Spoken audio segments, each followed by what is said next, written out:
Deliberations are set to begin Monday in the trial of Mexican drug lord Joaquin El Chapo Guzman. The trial is nearing its end after the defense gave its closing arguments yesterday. Today, there is no court. El Chapo is facing drug and murder conspiracy charges and could spend the rest of his life in prison if convicted. So for more on this, I want to bring in criminal defense lawyer and former prosecutor Vinoo Varghese. All right, Vinoo. So we've been listening to the closing statements. Among the many things that the defense said was they sort of implored the jury to not give in to the myth of El Chapo. Why did they want that message sent to the jury? Well, El Chapo is famous, right? Everybody knows the name. Everybody's heard of it for years. Yeah. I mean, before that, there'd been a long time since anyone was that famous in the drug trafficking world. I mean, he's synonymous with drug trafficking. Right. What the defense said yesterday was every single witness, and they did something very creative, which I appreciate this, and I appreciate using PowerPoints, and they had slides. I do that during summations, and so, when you're giving a summation, you're summing up, right? But you're summing up for hours, and you're trying to put this in perspective so they get it. And one of the things you can do during a summation is use a demonstrative. So what do? They put up a get out of jail card from Monopoly. You're kidding me. Right, which was great, because what they're saying is, look at all these witnesses. They all lie, they all kill, they all sell drugs for a living, and this is who the government has brought in as their star witnesses.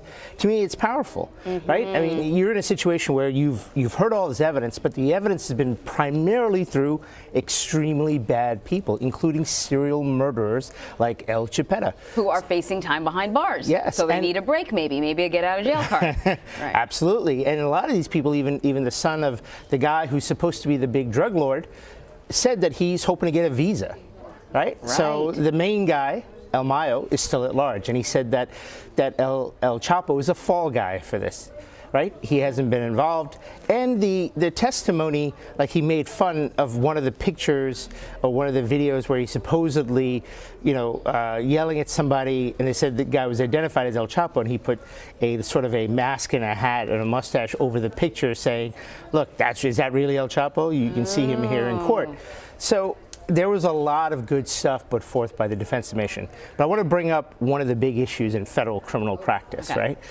Remember, the government has the burden of proof here. So the government has to prove this case beyond a reasonable doubt. But it's El Chapo's the one on trial. So all the rights of the Constitution are really to protect the criminal defendant, the person charged, because our founders decided, or they were wise enough to understand, when the state, or the federal government in this case, has such power, you have to have certain protections for the defendant.